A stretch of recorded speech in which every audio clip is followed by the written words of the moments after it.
பிரியமானவர்களே, இயேசுவின் நாமத்தினாலே உங்களை வாழ்த்தி வரவேற்கிறேன். இந்த நாளிலே ஒரு வேத வசனத்தை காண்பிக்க விரும்புகிறேன். மத்திய சுவிசேஷம் 12ஆம் அதிகாரம் 35ஆம் வசனம். நல்ல மனுஷன் இருதயமாகிய நல்ல பொக்கிஷத்திலிருந்து நல்லவைகளை எடுத்து காட்டுகிறான். பொல்லாத மனுஷனும் பொல்லாத பொக்கிஷத்திலிருந்து பொல்லாதவைகளை எடுத்து காட்டுகிறான். நம்ம மனசில் என்ன ஓடுன்னு சொல்லிட்டு இயேசுக்கு தெரியுங்க.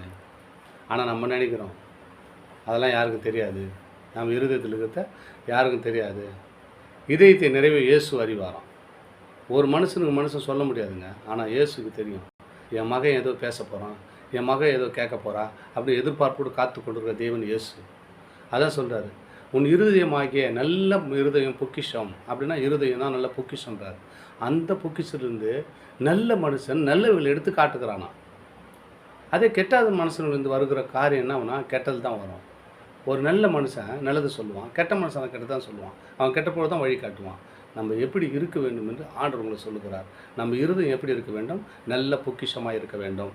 இயேசுக்கு உகந்த ஒரு பொக்கிஷமான இருதயமாய் இயேசு எப்படி நன்மைகளை செய்தார், நல்லதே செய்தார், நல்லதே பேசினார், நல்லதே நடத்தினார் அப்படின்ற நம்ம இருதயத்தில் நம்ம பார்க்குறோம். நம்ம கண் மூலியமாக பார்க்குறோம், காது மூலியமாக அந்த வார்த்தை கேட்குறோம். ஆனால் இருதயத்தில் நம்ம என்ன பண்ணோம்? அதை பதித்து வைத்து நல்லவைகளை எடுத்து அநேகருக்கு காட்ட வேண்டும் என்று ஆண்டவர் சொல்லுகிறார். நீங்கள் யாரெல்லாம் எப்படி இருக்கல எனக்கு தெரியாது, ஆனால் ஆண்டவர் இந்த நாளில் உங்களோடு பேசுகிறார். எப்படி தான் நல்ல மனுஷன், யாரில் நல்ல மனுஷன்? இயேசுடைய வார்த்தையை கேட்டுக்கொண்டு உங்களை பார்த்து தான் சொல்கிறார், அவர் நீங்கள் நல்ல மனுஷன் தான்.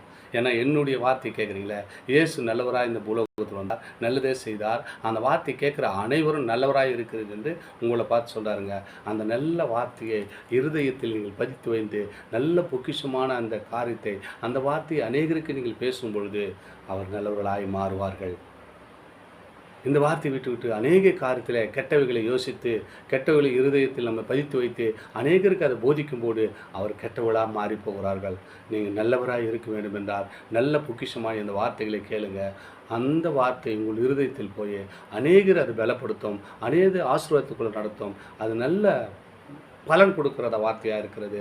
என் அன்பு பிள்ளைகளை, இந்த வார்த்தை கேட்டு இயேசு நல்ல பொக்கிஷமாய் வந்தார், நம்ம இருதயத்தில் வந்திருக்கிறார். இந்த வார்த்தை மூலம் உங்களோடு பேசி கொண்டிருக்கிறார். இந்த வார்த்தையை கொண்டு நீங்கள் பலப்படுங்க, ஆசீர்வாதத்தை பெற்றுக்கொள்ளுங்கள். ஆமென். God bless you.